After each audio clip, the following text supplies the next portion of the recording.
Hello everyone, hope you all are fine. Welcome to the सिटीनो success classes. तो हमने chapter 14 start किया था, एन एंड एफ फोकस। इसमें हमने कुछ रूल्स पढ़े थे कि कहाँ पे हमें इन फाइनल हुक्स का यूज़ करना होगा।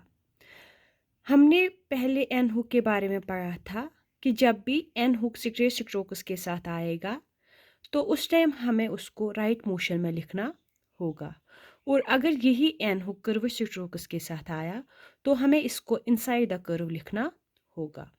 उसके बाद हमने एफ एंड वी हुक के बारे में पढ़ा कि अगर F and V hook straight strokes के साथ आए तो हमें इसको लेफ्ट मोशन में लिखना होगा, और अगर अब कर्व स्ट्रोक्स के साथ एफ एंड वी का यूज़ हुआ तो हमें हुक का यूज़ नहीं करना है, बल्कि उस टाइम हमें फुल स्ट्रोक लिखना होगा।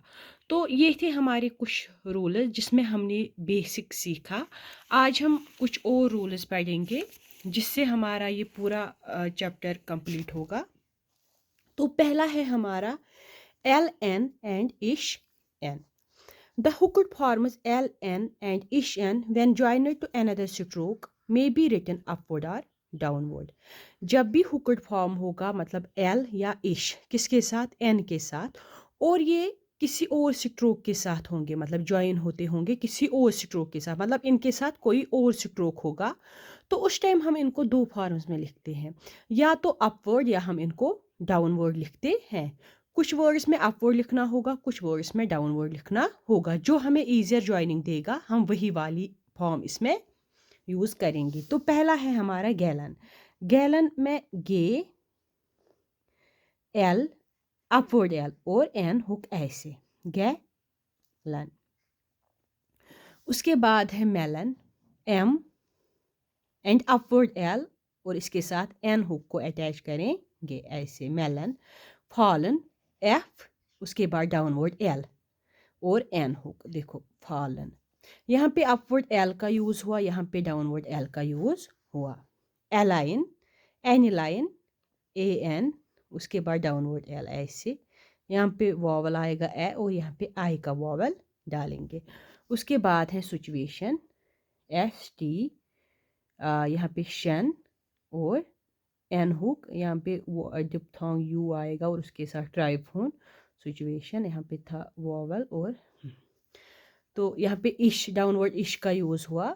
उसके बाद है एक्सटीन्यूएशन, ऐसे एक्स ई के एक्स टेन्यूएशन, देखो एन, उसके बाद अपवर्शन ऐसे। यहाँ पे भी दिप्थांग यू का यूज़ होगा ऐसे। तो हमने देखा कि कहीं पे हमने अपवर्ड लिखा और कहीं पे हमने डाउनवर्ड लिखा। उसके बाद है hooks used medially. The N and F hooks may be employed medially when they join easily and clearly with the following strokes। कि जहाँ पे भी एन एंड एफ हुक आएगा मीडियल में, तो उस टाइम हम, मतलब अगर एन एंड एफ आया मीडियल में तो उस टाइम हम इसको हुक से भी रिप्रेजेंट कर सकते हैं। लेकिन ज़्यादातर केसेस में हम क्या देखते हैं, हम इसको उस टाइम फुल स्ट्रोक में ही लिखते हैं। ये रूल भी हम पढ़ेंगे। पहले हम ये देखेंगे कहाँ पे हमें हुक का यूज़ करना होगा। जैसे कि पहला हमारा वर्ड है प्लेंटी, पी एल हुक। यहाँ पे अब एन आया, मतलब मिडल में आया, तो हम एन हुक का यूज़ करेंगे ऐसे, प्लेंटी। उसके बाद है एजेंट, ऐसे ए जे, यहाँ पे एन हुक और टी, एजेंट। उसके बाद है सडननेस, ऐसे सडननेस। उसके बाद है पुनिश, जो पुनिश है इसको ऑन द लाइन लिखना होगा ऐसे, इश। फिर उसके बाद है डिफेंस, ऐसे डी, उसके बाद एफ हुक, उसके बाद एन ऐसे। डिवाइड, इसको थ्रू द लाइन लिखना होगा ऐसे, divide. Refer, R E, F hook और अपवर्ड आर फिर से। ग्राफिक, गे आर हुक, उसके बाद एफ का ये एफ हुक, उसके बाद के, ग्राफिक। तो ये थे कुछ वर्ड जहाँ पे हमने एन एंड एफ हुक का यूज़ किया। लेकिन यहाँ पे हमें याद रखना होगा a stroke is often used medially in preference to a hook in order to secure facile outlines और for the purpose of distinction. ज़्यादातर हम प्रेफरेंस किसको देते हैं, अगर मीडियल में एन एंड एफ आता है उस टाइम हम प्रेफरेंस ज़्यादा देते हैं स्ट्रोक्स को, ना कि हुक्स को, जो हमने यहाँ पे मतलब कि मीडियल में हम ज़्यादातर किसका यूज़ करते हैं, फुल स्ट्रोक का यूज़ करते हैं। बट जहाँ पे अब हम इजीली इनको देख सकेंगे, इजीली इनको लिख सकेंगे या इजीली इनको किसी और वर्ड के साथ ज्वाइन करेंगे तो तब हम हुक का यूज़ करते हैं। लेकिन अगर ऐसा नहीं हुआ, मतलब इजीली हमने इनको ज्वाइन नहीं किया, तो तब हमें फुल स्ट्रोक्स का यूज़ करना होगा। तो जैसा कि पहला है हमारा brandy, B R hook, full stroke N और डी आई। देखो यहाँ पे हमने फुल लिखा, हम अब ऐसे लिखते ब्रांडी, ये अच्छा, ये अच्छी आउटलाइन नहीं देता, इसलिए हमें ज़्यादातर मीडियल में क्या यूज़ करना होगा, फुल स्ट्रोक का ही यूज़ करना होगा। एजेंसी, एजेंसी, यहाँ पे भी हमने फुल स्ट्रोक का यूज़ किया, ए जे एन, फुल एन का, उसके बाद S. Suddenly, sudden, downward L, उसके बाद डाउनवर्ड एल। पेनलेस, यहाँ पे एन, फुल एन का, उसके बाद डाउनवर्ड एल का, पेनलेस। रिव्यूअर, अपवर्ड आर, उसके बाद वी, एफ वी, ये वी हुक का यूज़ नहीं हुआ, उसके बाद डाउनवर्ड आर, रिव्यूअर। यहाँ पे ऐसे आएगा ट्राइफोन। उसके बाद है gravity, gear hook, we full stroke ना कि हुक, उसके बाद टी, ग्रेविटी। तो ये थे कुछ वर्ड्स कि अगर मिडल में आता है तो हम ज़्यादातर प्रेफरेंस किसको देते हैं, स्ट्रोक्स को, ना कि हुक्स को। उसके बाद है हमारा एक और rule, syllable N E R. The hook N and downward R are used for the representation of the final syllable NER when following a straight upstroke. In all other cases, the syllable is represented by the sign ऐसे नर, ऐसे हम लिखते हैं इसको, N और R, नर। ये किसकी साउंड देता है, नर की।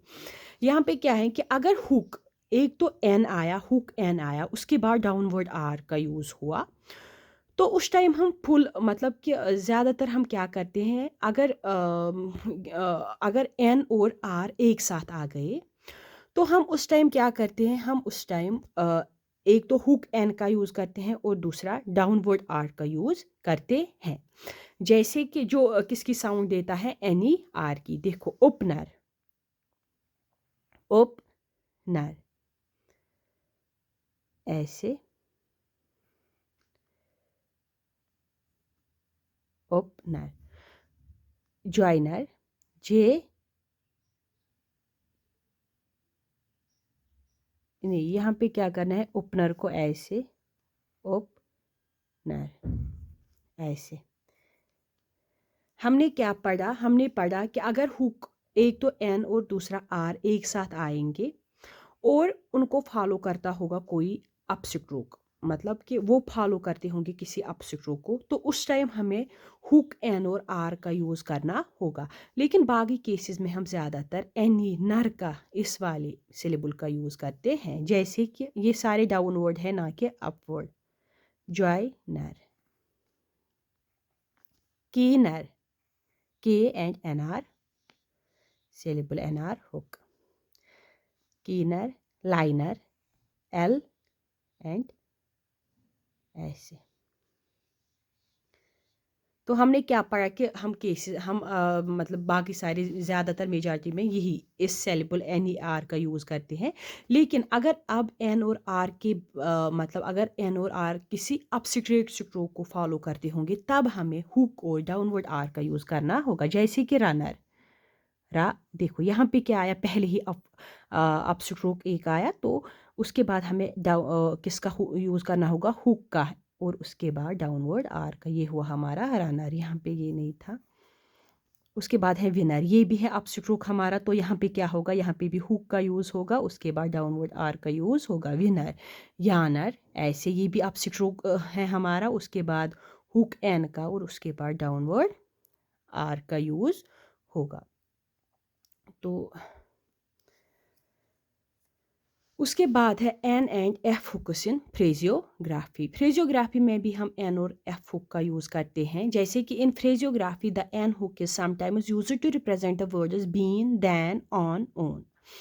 अगर ये कुछ हमारे वर्ड्स थे, कुछ फ्रेजेस थी, been, than, on and own, और इसको हम किससे रिप्रेजेंट करते हैं फ्रेजियोग्राफी में? खाली एन हुक से। और अगर अब एफ एंड वी हुक आए किन के साथ, वर्ड्स के साथ, हैव एंड ऑफ के साथ, तो इनको हम रिप्रेजेंट करते हैं, मतलब हैव और ऑफ को हम रिप्रेजेंट करते हैं किसके साथ? एफ आर वी हुक के साथ। जैसे कि पहली हमारी फ्रेज है I have been, I have been. हमने क्या पढ़ा कि जब भी बीन आएगा तो उस टाइम हम उसको किससे रिप्रेजेंट करते हैं? एन हुक से। I had been, I had been, तो बीन आया यहाँ पे भी, तो हमने इसको किससे रिप्रेजेंट किया? एन हुक से। हमें इसको अपनी पोजीशन पे, जैसे हम हैव को ऑन द लाइन लिखते थे, हैड को अबो द लाइन लिखते थे, बस इसको हुक अटैच करना है। बेटर दैन, बी बेटर ऐसे, और दैन को किससे रिप्रेजेंट करना है? एन हुक से। कैरीड ऑन, कैरीड, कैरीड हम ऐसे लिखते थे और ऑन को हम रिप्रेजेंट करेंगे एन हुक से। देयर ओन, देयर को हम ऐसे लिखते हैं ऑन द लाइन, और उसको ओन को क्या करना है? रिप्रेजेंट करना है एन हुक से। तो अब है एफ एंड वी हुक, किन के लिए? हैव और ऑफ के लिए। नहीं, पहले है यहाँ पे एक और हमारा आवर ओन, आवर ओन, ऐसे। इसको हमें क्या करना होगा? हमें इसको रिप्रेजेंट करना होगा एन हुक से। तो उसके बाद है आवर को हम थ्रू द लाइन लिखते हैं। उसके बाद है विच हैव, मतलब क्या आया यहाँ पे? यहाँ पे एफ और वी का यूज़ हुआ, पहले वी का हुआ, विच को हम ऑन द लाइन लिखते हैं, और हैव को हम किससे रिप्रेजेंट करेंगे? वी हुक से। उसके बाद है आउट ऑफ, आउट को हम थ्रू द लाइन लिखते हैं, और उसके साथ ऑफ आया जिसको हम रिप्रेजेंट करेंगे एफ हुक से। तो ये थे हमारे कुछ रूल्स।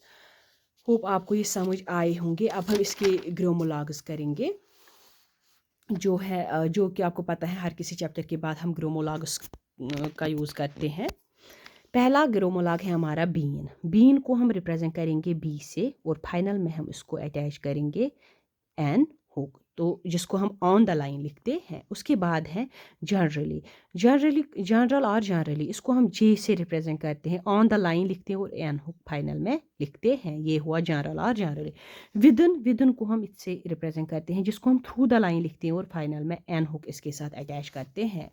उसके बाद है साउदर्न, साउदर्न को सर्कल एस, इथ एंड फाइनल में एन हुक, जिसको हम ऑन द लाइन लिखते हैं। फिर है नार्दर्न, एन आर हुक, और फाइनल में एन हुक, और उसके एक तो इसके बिगनिंग में आया आर हुक, फाइनल में इसके आया एन हुक, जिसको हम अबो द लाइन लिखते हैं। बिहाफ, बिहाफ को हम लिखते हैं ऐसे, बी से रिप्रेजेंट करते हैं, और फाइनल में क्या करते हैं? फाइनल में इसको अटैच करते हैं एफ हुक, बिहाफ। उसके बाद है एडवांटेज, एडवांटेज को हम लिखते हैं, डी से रिप्रेजेंट करते हैं, अबू द लाइन लिखते हैं, और वी हुक इसको अटैच करते हैं। उसके बाद है डिफ़िकल्ट, डिफ़िकल्ट को भी हम डी और वी हुक से रिप्रेजेंट करते हैं, बट इसको हम थ्रू द लाइन लिखते हैं।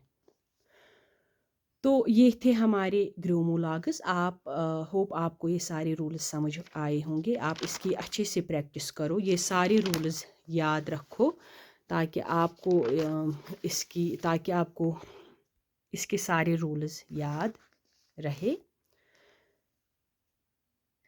This was all for the chapter. Thank you so much.